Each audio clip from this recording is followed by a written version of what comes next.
பிரம்மா சொன்னார், இவன் ஒப்பற்றவனாக சிரஞ்சீவியாக விளங்குவான், இவனுக்கு மரணம் என்பதே கிடையாது. ஹனுமான் என்பவர் சப்த சிரஞ்சீவிகளில் ஒருத்தர். அதாவது இந்த படைப்பு சுழற்சி பூர்த்தியாகும் வரை அவர் இருந்து கொண்டே தான் இருப்பார். அடுத்த சைக்கிள் ஆஃப் கிரியேஷன் வரும்போது ஹனுமான் பிரம்மாவாக ஆவாராம். இது கம்பராமாயணத்தில் சொல்லப்பட்டிருக்கு. இப்போ பிரம்மாங்கிற பதவியில் இந்த சைக்கிளுக்கு ஒருத்தர் இருக்கார். இவரோட சைக்கிள் முடிஞ்சதும் ஹனுமான் தான் அந்த பிரம்மா என்ற பதவியை போய் அடையப் போகிறார் என்று கம்பராமாயணத்தில் சொல்லப்பட்டிருக்கு. அதனால் பிரம்மா பார்த்தார், இவன் சிரஞ்சீவியாக இருப்பான், ஒப்பற்றவனாக விளங்குவான்.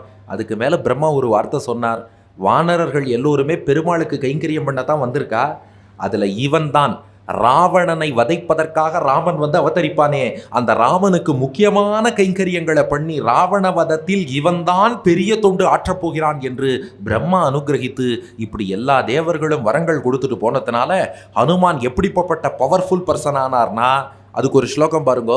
இது 1, 2, 3ங்கிற எண்ணிக்கையிலேயே உள்ள ஸ்லோகம். மாதவுக்கு இந்த ஸ்லோகம் தெரியும், சொல்லலாமா?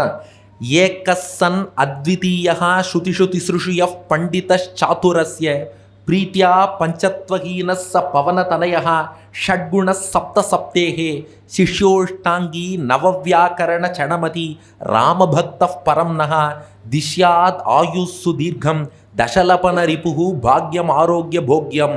ஹனுமான் ஒப்பற்ற ஒருவர், அவரை போல் 2வது நபர் கிடையாது. ரிக்வேதம், யஜுர்வேதம், சாமவேதம்ங்கிற 3 வேதங்களிலே வல்லவர்.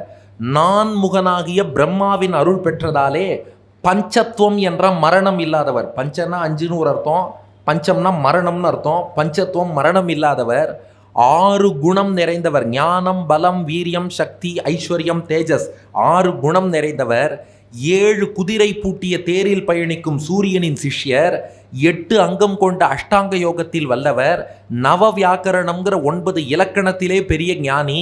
10 தலை கொண்ட ராவணனுக்கு எதிரி. இப்படி ஹனுமான் விளங்கினார். அதான் கூஸ்பம்ஸ் எப்போதுமே கேரண்டீடு ஹனுமான்னாலே.